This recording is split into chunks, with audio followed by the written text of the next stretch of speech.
एक बादशाह एक ऐसी बीमारी में मुब्तला हो गया कि उसका इलाज किसी हकीम, तबीब या मुआलिज के पास ना था।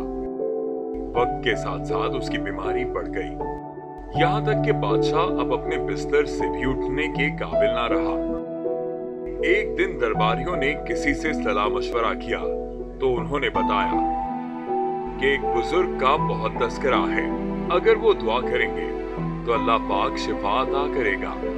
बादशाह ने अपने वजीर को हुक्म दिया कि वो उस बुजुर्ग के पास जाएं और दुआ की दरखास्त करें। वजीर बुजुर्ग की खिदमत में हाजिर हुआ और बादशाह की बीमारी के बारे में आगाह किया और उसने बुजुर्ग से दुआ की इल्तिजा की।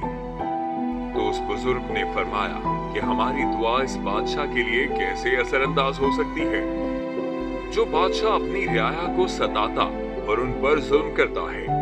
मखलूके खुदा को सताने और उन पर जुल्म करने वालों पर अल्लाह पाक रहम नहीं करते। उन्होंने वजीर से कहा कि तुम जाकर बादशाह से बोलो कि वो पहले अपने गुनाहों से तौबा करे, फिर वो अल्लाह पाक की रहमत का उम्मीदवार बने। वजीर ने वापस आकर सारा माजरा बादशाह को सुनाया तो बादशाह को तौबा की तौफीक मिल गई और उसने बेगुनाह कैदियों को रिहा कर दिया और रियाया की खिदमत के लिए खजाने के मुंह खोल दिए। जब उन बुजुर्ग को ये बात पता चली तो उन्होंने अल्लाह पाक की बारगाह में 2 रकअत नमाज नफल अदा की और खुलूसे दिल से बादशाह के लिए दुआ की।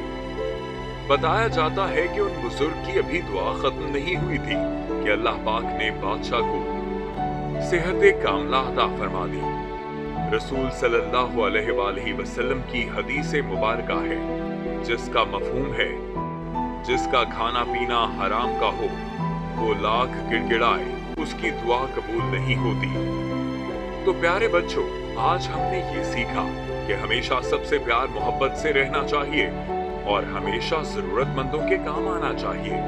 याद रखिए, मखलूके खुदा को सताने और उन पर जुल्म करने वालों पर अल्लाह पाक कभी राजी नहीं होता।